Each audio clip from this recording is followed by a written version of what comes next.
안녕하십니까, 피터 신부입니다. 지난 시간까지 상담은 어떻게 진행되나요? 라는 질문을 가지고 계속 강의를 진행하고 있습니다. 내담자와 라포 형성과 치료적 동맹을 어떻게 맺어야 되는지, 상담의 구조화를 어떻게 해야 되는지, 사례 개념화는 어떻게 이루어지는지 이렇게 설명을 드렸는데요. 오늘은 이제 목표 설정에 대해서 구체적으로 한번 알아보도록 하겠습니다. 목표 설정하는 데 있어서는 크게 이제 두 가지 방향축이 있습니다. 하나는 상담 이론을 중심으로 내담자와의 관계에서 어떤 목적을 설정할 수 있는지가 이제 확립이 되고요. 또 한쪽에서는 내담자의 구체적인 호소 문제를 중심으로 목표를 설정하게 되죠. 그러니까 첫 번째 이제 상담 이론을 중심으로 한 목표 설정은 이제 내담자가 누구이든 사실 이 상담 이론의 인간관에 기반을 둔 목표 설정을 하게 된다. 그러니까 상담의 큰 방향성을 상담 이론이 가져간다는 얘기죠. 이런 상담 이론에는 이제 크게 세 가지 정도로 좀 예를 들어 보고 있는데요. 정신역동, 인간중심, 인지행동 치료의 그 개념들입니다. 정신역동적 상담 이론에서는 우리가 지금 여기서 느끼는 모든 그 인간적 갈등 그리고 심리 내적 문제들에 대한 원인은 결국 초기 부모와의 어떤 상호작용에서 얻어지는 결과이다. 그러니까 현재의 이런 대인관계 갈등과 심리 내적인 문제들에 특히 이제 신경증적인 문제들에 대한 원인을 통찰해서 일단 지금 내 현재의 문제가 과거의 그러한 경험에 의해서 이루어진다라는 통찰을 하게 되면 일단 그 통찰 자체가 상담의 중요한 치료적 그 자원이 된다는 것을 의미하죠. 두 번째로는 인간중심적인 상담 이론인데요. 인간중심적인 상담은 우리 인간이 기본적으로 스스로 치유할 수 있는 자가치유 능력이 이미 내재되어 있는데 우리가 치유가 안 되는 것은 그것을 촉진할 수 있는 그런 경험을 아직 하지 못했다라고 보는 겁니다. 그래서 예를 들면은 내가 선행을 할 수 있음에도 불구하고 선행을 하지 못하는 이유는 선행을 할 수 있는 내면의 동기 그리고 욕구를 일깨워 줄 수 있는 실질적인 체험을 하지 못했기 때문이다. 그래서 상담자로부터 어렸을 때 충분히 사랑받지 못하는 것에 대한 그러한 사랑을 또 체험하게 되거나 현재에 내가 사랑받고 있지만 그럼에도 불구하고 사랑받지 못하는 체험으로 인지를 한다면 즉 현실의 어떤 경험이 억압이 되거나 왜곡이 되거나 또는 지금 현재의 누군가가 나를 도와주고 있음에도 불구하고 과거에 내가 그러한 도움을 받지 못한 것에 기인해서 현재의 도움을 인지하지 못한다면 지금 여기서의 경험이 사실 온전히 나에게 접촉이 되지 않고 있는 것이죠. 그래서 이러한 그 실질적인 체험들을 우리가 다시 한번 잘 해나갈 수 있도록 도움을 준다면 스스로 자기 자신의 자아 실현을 위해서 움직이며 스스로 치유가 가능해진다. 그래서 온전하게 내담자 중심으로 그리고 인간 중심으로 초점을 두고 상담을 하게 되면 인간의 근본적인 치유가 이루어진다. 이런 이론적 방향성입니다. 물론 특히 이제 가톨릭 교회나 어떤 개신교회에서는 인간중심 상담 치료 이론이 교리와 많이 부합된다. 하나님의 모상으로 우리가 이 세상에 나왔기 때문에 우리 자신 안에는 근본적으로 하나님을 향한 선성, 인간을 향한 선성이 내재되어 있다. 그런데 이제 이것이 잘 드러나지 않는 것은 결국 원죄의 어떤 결과라고 보고 있는 거죠. 그래서 이 원죄를 깨끗이 씻어주면 세례를 통해서 거듭나게 되면 우리는 이제 하나님의 자녀로서 살아갈 수 있는 굉장히 중요한 은총을 받게 되는 것이죠. 그러니까 어떤 면에서는 이제 인간중심 상담 이론의 인간관은 그리스도교 인간관과 상당히 많이 일치하고 있습니다.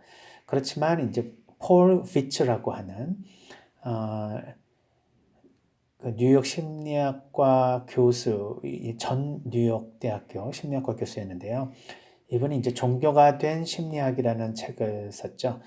그 안에서 인간중심 상담 이론에 이 그리스도교인들이 받아들일 수 없는 그러한 뭔가 너무 하느님을 배제하고 인간을 온전히 이렇게 인정해 주는 듯한 그런 인간관이 있는데, 이것은 이제 신학적 인간관과 그리스도교의 이제 신학적 인간관과 조금 부딪히는 부분이 있다라고 비판적 관점을 가지기도 합니다. 아무튼 나중에 인간중심적인 상담 이론에 대해서 설명을 드릴 때 한번 같이 다뤄보도록 하겠습니다. 세 번째는 이제 인지행동 치료는 그 우리의 모든 고통은 결국 우리의 생각에서 나오는 것인데, 이 생각이 합리적이지 않은 경우가 많다. 그래서 이 비합리적인 신념 체계를 올바로 바로잡는 것을 인지행동이라고 하죠. 그래서 이제 이러한 그 세 가지의 그 이론적인 렌즈가 있습니다. 그래서 이 렌즈로 내담자를 바라보게 되는 거죠. 그래서 내담자가 어떤 문제를 가지고 온다 하더라도 정신역동학자들은 정신역동적 관점에서 내담자 문제를 바라보고, 인간중심적인 상담 이론을 가진 사람들은 인간중심적인 상담 이론의 렌즈를 통해서 내담자의 문제를 바라보고, 인지행동적 렌즈를 가진 사람들은 인지행동적 관점에서 내담자가 어떻게 세상을 인지하기에 자신이 스스로 이런 고통을 일으키게 되는가, 이것을 이제 찾아보게 되는 것이죠. 이렇게 이제 상담 이론은 내담자의 문제를, 그리고 내담자를 이해하는 굉장히 중요한 방향성을 가져다 줍니다. 이러한 방향성에 맞춰서 이제 목표가 설정이 되게 되는 거죠. 이제 두 번째로는 이제 이론적 접근은 큰 틀이지만 저번 시간에 말씀을 드린 사례 개념화에 맞춰서 이제 그 이론이 구체적인 내담자에게 어떻게 적용이 될 수 있는지를 탐색하고 그것에 맞춰서 상담의 목표를 설정하는 것을 말합니다. 저번 시간에 그 한번 살펴봤던 사례 개념화의 예시를 한번 여기 다시 적어봤는데요. 무관심하거나 인정해주지 않으시는 부모님 밑에서 이제 어떤 자매님이 계속해서 유년 시절을 보냈죠. 그래서 자신은 이제 사랑받고 인정받고 싶은 생각 때문에 다른 사람에게 굉장히 잘해주고, 또 특별히 그 의식적으로는 아니지만 무의식적으로 다른 사람이 부탁하는 것을 거절하지 못하는 이제 그런 성향을 가지게 되면서 아주 착한 사람으로 살게 되는데, 결국 돌아오는 것은 자신에 대한 배신감. 이렇게 스스로 고통을 당하고 있는 분들의 경우에는, 그러면은 이 사례 개념화를 통해서 우리가 어떤 목표를 설정할 수 있는가?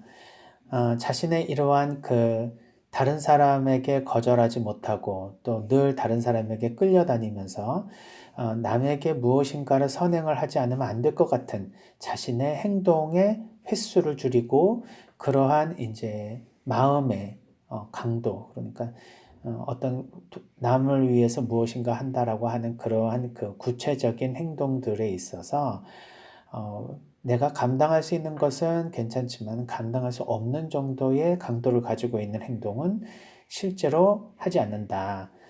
또는 대안적인 행동으로 바꾼다. 이렇게 조금 그 행동의 강도와 횟수를 줄이는 방식으로 목표를 설정할 수 있고요. 또 억울하고 답답한 감정을 여태까지는 남편과 아이들에게 또는 시어머니에게 표현을 할 수가 없었죠. 그런데 이것을 이제 표현할 수 있는 방법을 학습하는 것도 상당히 목표 중요한 하나의 이제 과정입니다. 또 남편과 아들에 대한 분노의 감정을 상담에서 언어적으로 충분히 표현하게 되면 가족에 대한 이제 감정의 정화가 일단 일어나게 되니까, 상담 시간에 이제 남편과 아들이나 시어머니에게 말하지 못했던 감정들을 이제 쏟아낸다.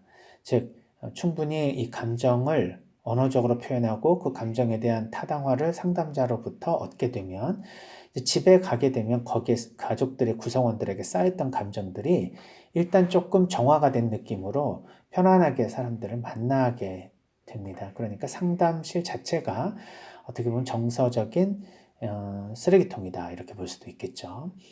그래서 이제 대놓고 남편과 아들에게 뭔가 말을 하게 되면 쌓였던 감정이 좋게 나가기가 되게 어렵죠. 그래서 그냥 상담실에서 풀어내도 괜찮다.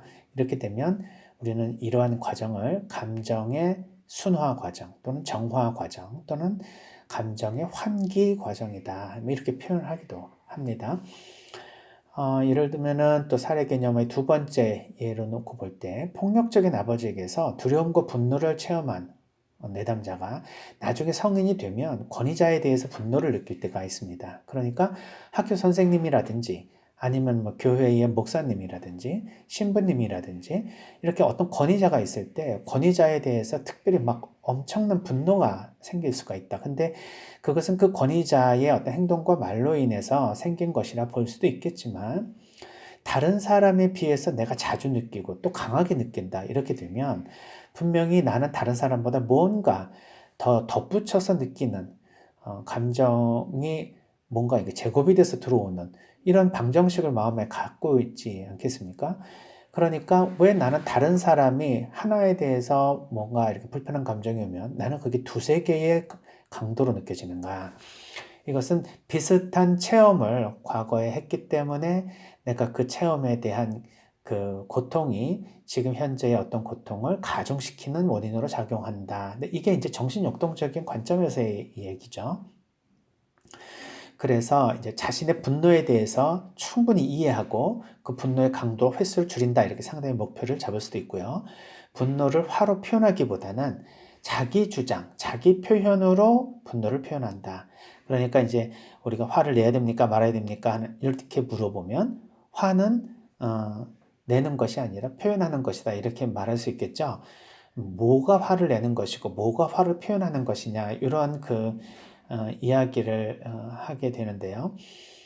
화를 내는 것은 이제 화에 대해서 말하는 것이 아니라 자신의 그냥 감정을 자신의 감정용으로 터뜨리는 것이고 화를 표현한다는 것은 내가 어떠한 이유로 이러이러한 그 생각을 하게 됐고 그리고 그런 생각이 나에게 있어서는 고통으로 이러이러한 분노의 감정을 일으키게 되니 앞으로는 이런 이야기는 좀 이렇게 바꿔줘서 표현했으면 좋겠다라는 이러한 전체적인 화와 관련된 이야기를 상대방에게 나도 괜찮고 상대방도 들어줄 수 있는 방식으로 표현하는 것을 말합니다.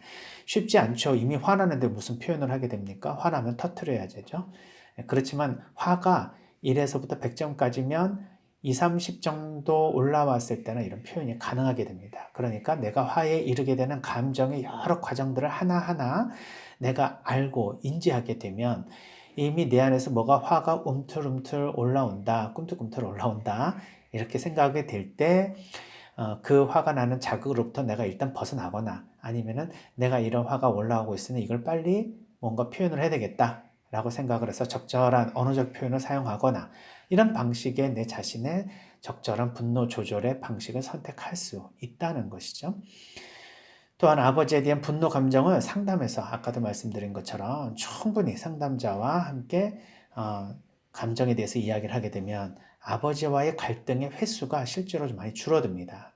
그러니까 여태까지는 분노의 감정을 쌓은 상태에서 아버지를 대하다가도 일단 감정 자체가 좀 순화된 상태에서 아버지를 대할 때는 아버지의 말과 행동에 의해서 갑작스럽게 막 화가 나오는 그런 말이나 행동들이 줄어들게 되죠. 그렇게 해서 결국은 또 이제 뭐 최종적으로는 아버지와의 이런 갈등의 경험이 점점 줄어들게 되면 결국 사회에서 만나는 권위자에 대한 부적절한 감정들이 좀 줄어들게 되니까 그런 사회적인 권위자에 대해서 부적절한 감정을 줄이고 부적절한 행동을 줄인다 이렇게 목표를 설정할 수가 있겠죠. 이제 목표 설정의 과정과 방법을 보면요. 그럼 목표 설정을 이제 구체적으로 어떻게 할 것인가? 첫 번째로는 내담자의 주요 관심사에 우선적 초점을 맞춘다. 이전에도 말씀을 드렸습니다. 주호소 문제에 초점을 맞춰야 내담자가 원하는 방식으로 상담이 이루어지니 내담자의 동기가 일단 잘 받쳐져서 상담이 잘 오겠죠. 상담자가 주호소 문제를 내담자가 이야기를 했지만 그것보다는 다른 문제가 훨씬 우선인데 라는 생각을 한다 하더라도 일단은 주요 관심사에 초점을 맞추게 됩니다. 이때 이제 이 주호소 문제를 탐색하는 데 있어서는 여러 가지 질문을 할 수가 있는데 어떤 점이 좋아지기를 바라십니까? 상담을 통해서 도움을 받을 수 있다면 어떤 도움을 받고 싶습니까? 또는 상담의 목표를 어떻게 설정하면 좋을까요? 당신이 변화하고 싶은 자신은 어떤 모습입니까? 뭐 이렇게 표현을 하면서 내담자의 동기와 협력을 이끌어내는 질문을 던지면 내담자의 주요 관심사를 탐색하는 과정으로 들어가게 되는 거죠. 두 번째로는 관찰 가능하고 구체적이면 행동적 용어로 기술한다. 내담자가 저 행복해지고 싶어서 왔어요. 그러면 되게 추상적이죠. 그래서 이런 경우에는 이제 상담의 목표를 내담자가 행복한 상태가 된다, 뭐 이렇게 표현할 수 있는 것이 아니라 좀 더 구체화시킨다. 그러려면 예를 들면 내담자가 행복해지길 바래요. 그러면 상담자는 그럼 구체적으로 행복하다는 것은 당신의 삶에서 어떤 부분이 바뀔 때 가능해질까요? 이렇게 물어볼 수 있죠. 그럼 내담자는 사실 아들과 매번 이렇게 다투게 되는데 아들과 제대로 대화하면 그러면 좀 행복할 것 같습니다. 이렇게 이제 행복해지고 싶다는 말이 아들과 제대로 소통하고 싶다는 말로 바뀌게 되죠. 그럼 상담자는 아들과 대화를 잘하기 위해서는 그러면 어떤 점이 개선되면 좋습니까? 또는 나의 어떤 점이 변화되기를 원하나요? 이렇게 물어볼 수 있겠죠. 그러면 내담자는 아들이 화를 낼 때 그냥 막 확 자리를 피하거나 아니면은 막 더 크게 화를 내서 막 아들과 더 큰 갈등이 일어나는데 그때 좀 적절하게 잘 말했으면 좋겠어요. 이렇게 대답을 하겠죠. 그러면 상담자는 그러면 적절하게 아들과 잘 소통한다는 것은 어떤 경우에 어떤 상태일까요? 또는 잘 대처를 한다는 것은 구체적으로 내가 이렇게 체험한 것을 통해 놓고 볼 때 항상 싸우면서 갈등만은 하지 않았을 것이다. 어떨 때 아들과의 대화가 잘 되었다고 생각했느냐. 그런 상황에 대해서 한번 설명해 봐라. 그러면 그런 상황을 자주 재현할 수만 있으면 좋겠죠. 그래서 대처를 잘한다는 것이 어떤 경우인지 좀 말씀해 주시겠어요? 하고 물어볼 수도 있습니다. 그러면 내담자는 아들이 뭔가 이야기할 때 제가 감정이 막 확 일어나지 않고 그냥 차분한 상태에서 아들과 조곤조곤 이야기를 한 그런 적이 있습니다. 적어도 그 정도만 됐으면 좋겠어요. 라고 말하겠죠. 그러면은 아들과의 대화에서 자신의 감정에 동요 없이 차분히 이야기할 수 있는 상태를 항상 내담자가 아들과의 관계에서 그런 상태를 뭐 횟수를 늘린다. 자신이 생각할 때 이전과는 변화되어 있는 자신을 확인할 수 있게 한다라고 상담의 목표를 이렇게 정할 수가 있겠죠. 세 번째로는 내담자가 제시한 문제 속에 상담자가 파악하는 핵심 문제를 제시할 수 있어야 된다. 그러니까 내담자의 문제 속에서는 항상 내담자의 문제에만 초점을 두는 것이 아니라 상담자는 그 문제의 더 근원적 문제 또는 그 문제가 일어나는 주변 상황을 놓고 볼 때 상담자에게 있어서는 그 문제를 다루기보다는 그 문제가 일어나는 더 원인을 다뤄야 된다는 생각을 할 수가 있습니다. 그래서 이제 이것을 상담자와 내담자가 서로 상의를 하게 되면 좋겠죠. 시댁과의 갈등 문제가 일어났을 때 시어머니와의 좋은 소통을 하고 싶어요. 시어머니를 제가 용서할 수 있으면 좋겠어요. 뭐 이렇게 이야기를 한다면 사실은 이제 시어머니와의 갈등, 뭐 소통 이것이 문제가 아니라 자신이 늘 중요한 존재가 아닌 것처럼 느껴지는 이 감정의 핵심을 다루는 것이 우선이겠죠. 그래야 이 감정이 해결되어야 사실 표면적 갈등 문제가 해결됩니다. 그러니까 늘 시어머니는 나를 못마땅하게 생각해 라는 그러한 느낌을 가지게 된다면 어떤 상황에서도 항상 어머니에게 늘 불편한 감정을 가지게 되고 스트레스를 받게 될 것입니다. 그래서 이것은 이제 자기 안에서의 어떤 심리적인 문제들이 결국 구체적인 상황에서 어떤 상황을 더 강화시키거나 아니면 더 심각한 문제로 만들게 되는 원인이 되니까 내 안에 나의 어떠한 그 열등감이라든지 아니면은 내 안에 내가 뭔가 불편하게 느끼고 있는 내 자신에 대한 문제 이런 것들이 구체적인 상대방과의 관계의 문제로 연결될 때 어떤 방식으로 더 확대되는지 강화되는지 뭐 이러한 것을 탐색하는 것이 훨씬 우선이 될 수 있습니다.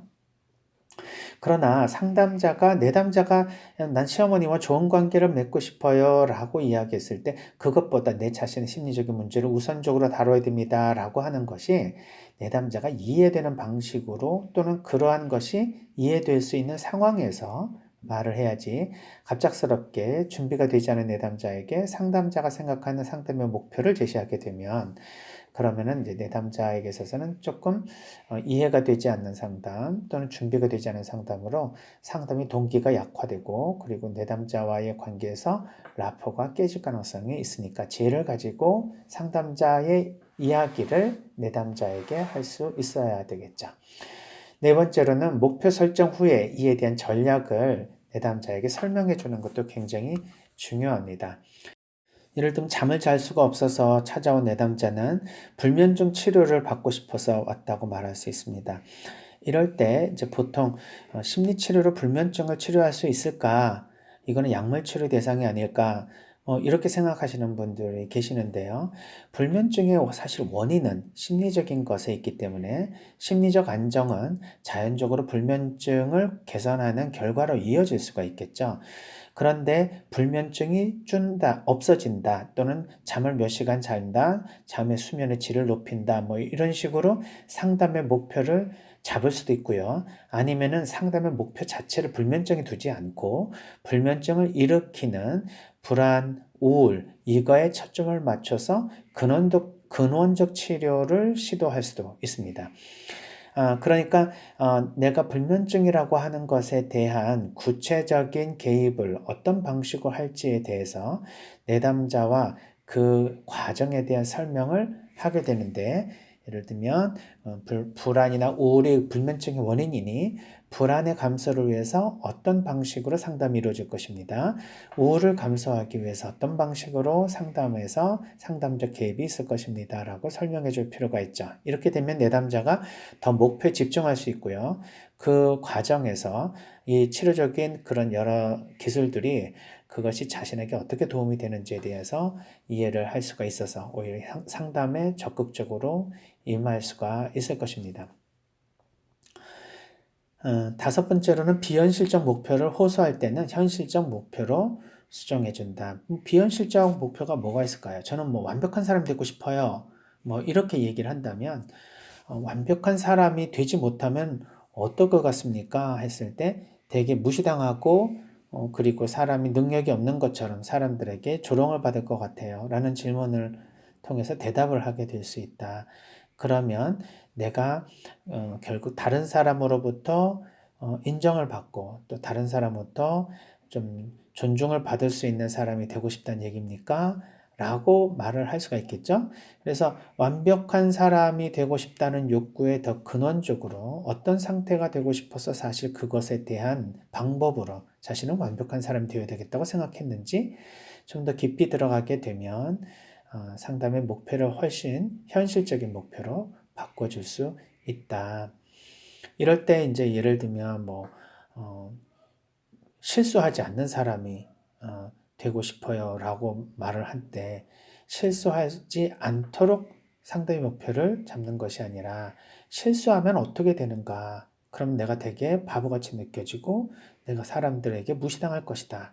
그렇다면 실수를 하는 것이 왜 바보인가? 모든 사람은 실수를 하지 않는가? 이런 것에 대한 이야기를 통해서 실수하면 안 된다라는 비합리적 신념을 합리적인 신념으로 실수해도 괜찮다로 바꿔줄 수 있겠죠. 근데 이게 사실은 무의식에 들어가 있는 그 생각의 체계이기 때문에 겉에서는 바로 그러한 신념 체계가 나를 이렇게 힘들게 한다라는 걸 알기가 상당히 어렵습니다.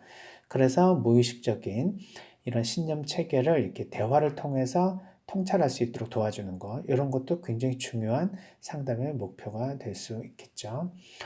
여섯 번째로 필요시 상담 중간에 목표에 대한 수정과 첨부를 하게 된다. 그러니까 상담을 하게 되면 갑자기 그거보다 더 중요하고 우선적이고 내담자가 자연스럽게 자기가 느끼지 못했지만 이거보다는 이게 훨씬 더 중요한 목표가 될 것 같습니다. 라고 해서 수정하거나 검토해 볼 수 있다. 그러니까 상담의 목표는 항상 이렇게 유동적일 수 있다. 또 수정 가능하다. 이렇게 볼 수 있고요.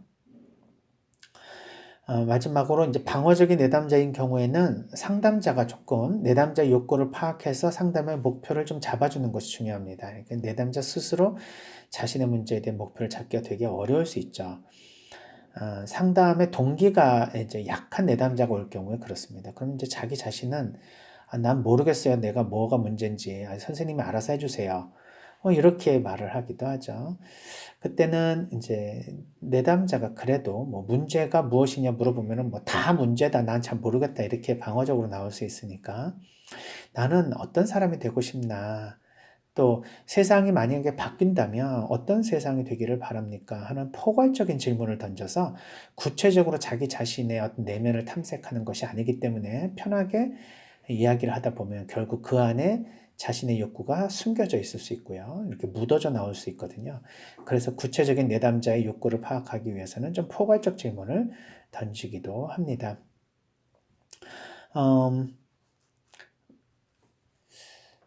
만약에 이제 세상이 바뀌면 예를 들면은 시어머니가 바뀌면 뭐 어떤 분이 되기를 바라나요? 라는 질문을 던지면 시어머니가 예를 들면은 자신을 무시하지 않고 자기를 좀 인정하는 말로 그리고 좀그 말도 곱게 해주시고 또 인정해 주시고 또 내 의견을 존중해 주실 것 같습니다. 이렇게 이야기를 하면 결국 그러면 누구누구가 씨가 원하는 것은 내 상태가 시어머니에게 존중받고 있는 모습을 확인하고 싶은 것 같습니다. 그러면 이제 시어머니에 대한 변화가 아니라 내 자신이 시어머니로부터 인정을 받을 수 있는 상태가 되기 위해서 상담에서 한번 그 문제에 대해서 다뤄보면 어떨까요? 라고 제안할 수가 있겠죠. 또는 이제 포괄적으로 이제 이 세상이 조금 정의로웠으면 좋겠습니다. 뭐 이 세상이 좀 적어도 뭐라 그럴까요? 공정했으면 좋겠습니다. 이렇게 생각하시는 또 말씀하시는 분도 계십니다.